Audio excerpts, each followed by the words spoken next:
Hey there, today we're diving into something fascinating, a persuasion technique that you have almost guaranteed fallen for at some point. It's this super clever psychological trick that happens right out in the open. And the crazy part is, once I show it to you, you're going to start seeing it everywhere. Seriously, just think about it for a second. Has this ever happened to you? You agree to do something, maybe help a friend move, or you give a few bucks to a charity collector, or you buy something you totally weren't planning on, and then you walk away kind of scratching your head thinking, wait, how did they get me to say yes to that? Well, there's a good chance a very specific technique was at play. So to really get how this works, let's go back to the famous study that blew the lid off this thing. I want you to put yourself right in the middle of this scenario. Just imagine. Okay, so you're walking down the street, and someone with a clipboard stops you. They look you right in the eye and, completely seriously, ask if you would volunteer to counsel juvenile delinquents. The catch? It's for 2 hours a week for the next 2 years. I mean, what's your gut reaction? It's got to be a no, right? A quick, polite, no thanks. It's a ridiculous request.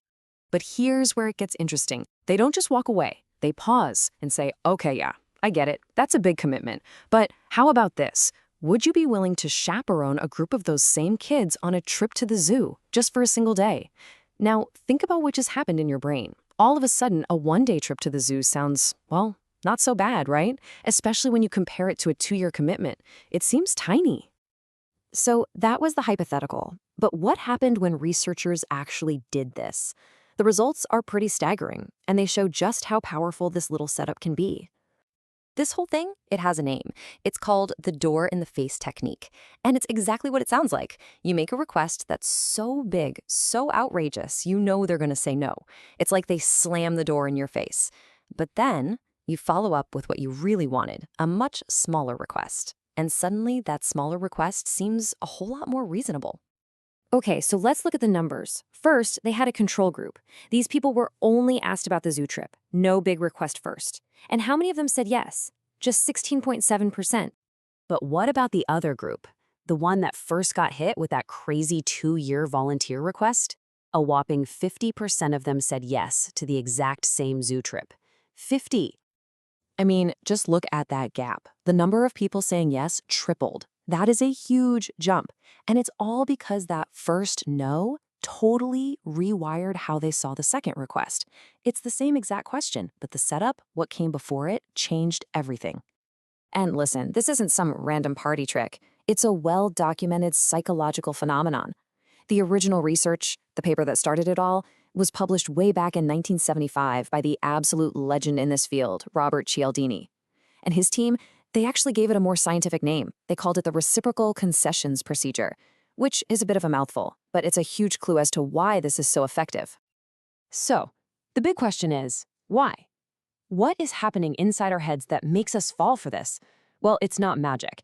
It actually comes down to 2 really powerful psychological principles that are basically hardwired into us. Okay, first up, you've got something called the contrast principle. Our brains are just not good at judging things in isolation. We always compare. So after hearing a 2-year commitment, a simple 2-hour trip to the zoo feels like a walk in the park. It's tiny by comparison. But the second one, this one is the real kicker, the reciprocity rule. When the person asking backs down from their huge request to a smaller one, our brain doesn't just see a new question, it sees a concession. It feels like they did us a favor. And there's this powerful unwritten social rule that says when someone does you a favor, you owe them one back.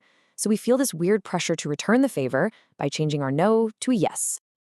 All right, so this isn't just some weird thing that happens in psychology experiments. Where do we see this all the time? Well, it's a total classic when it comes to negotiation. Think about it. You're trying to buy a used car. The seller throws out a super high price. You're like, no way.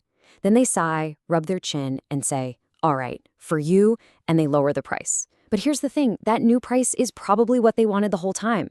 But because they made a concession, you feel this powerful pull to meet them in the middle and agree to the new, fairer price. It's the same technique. So what's the point of all this? The most important thing you can take away from this is that just knowing about this technique is your best defense. It's like having a superpower. Once you understand how it works, you're not just a passive target anymore. You can actually see it happening in real time. So here's your new toolkit. Here's what you look for. First, is the initial request just way over the top, like almost comical? Second, after you say no, do they immediately pivot to a much, much smaller request? And third, this is the big one, Do you suddenly feel this weird pressure, this sense of obligation like you should say yes now? If you check those boxes, you're probably in the middle of a door in the face. And once you see it, you can mentally separate the two requests and just judge the second one for what it is, without all that psychological baggage. So from now on, when a salesperson hits you with a crazy high price or a fundraiser asks for $1,000 before saying, well, how about just 20? You'll know the game. You'll see exactly what's going on. The real question is, now that you know the trick, what are you going to do about it?